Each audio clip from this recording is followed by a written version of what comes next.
তো মোটামুটি গাছের গোড়ার দিকে চলে এসেছি কাছাকাছি, আর একটু গেলেই হয়ে যাবে। আর এই যে মাঠ, ওই দিকে আমাদের বাড়ি গাইস, ওই মাঠটা পার হয়ে তারপর কিন্তু আমাদের বাড়ি। হ্যাঁ, তো এবার আমি যেহেতু রাস্তা দিয়ে ঘুরে এসেছি কিনা, সেই হিসাবে কিন্তু আমি 1 কিলোমিটার ঘুরেছি। হ্যাঁ, এবার এই দিক দিয়ে সোজাসুজি মাপলে তো অনেক কম হবে, যতটা বলেছি তার থেকে অনেক কম। এখানে একটা গরু বেঁধেছে, গরুটা খেয়ে নিল নাকি সব তাল কি জান। তার মানে উপরের দিকে যেগুলো পড়েছে সেগুলো পাবো। গাছ আছে, আরও অসুবিধা নেই। সকালে কেউ এসেছিল গাইস, তালগুলো একটু দেখে নিই আমি। গাইস, সেই জঙ্গলের মধ্যে চলে আসছি, তালগুলোতে।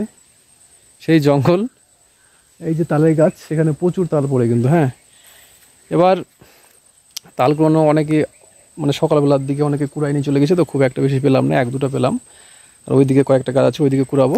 তো সব মিলিয়ে মোটামুটি হয়ে যাবে খাওয়ার জন্য। এদিকে প্রচুর জঙ্গল, তবে জঙ্গলে বেশিক্ষণ থাকবো না, কারণ জোক টোক ধরতে পারে, আরও অনেক কিছু। হ্যাঁ, জঙ্গলে থাকাটা তো রিস্ক কি না। এবার বেরিয়ে যাবো এখন। দেখতে পাচ্ছ গাইস সামনের ভিউ, এই যে গাইস, এই দিয়ে একটা রাস্তা আছে। তো এখানে রাত্রেবেলা শুটিং করলে কিন্তু ভূতের সিনেমার মতো শুটিং হয়ে যাবে, তাই না?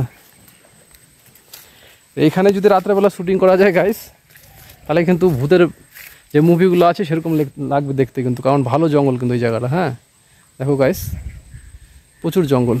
এই দেখো, এদিকে একটা ডোবা আছে, ঠিক আছে, ওই যে একটা তাল পড়ে আছে, নিচে নামবো না। যাই হোক, এখন তো দুপুরে 1-1:30 বাজে, কোনো ভয়ের কারণ নেই।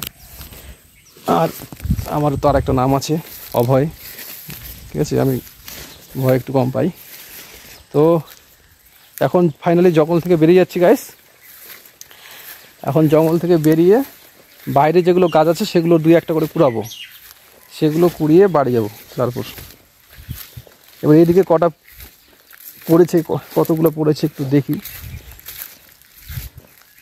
এখানে মাঝে মাঝে একটু কাটা ফাটাগুলো পড়ে থাকে। হ্যাঁ, ওই জন্য আমি কিন্তু সাবধানে হাঁটি। আর চটি তো আছে, অসুবিধা নাই, চটি আছে।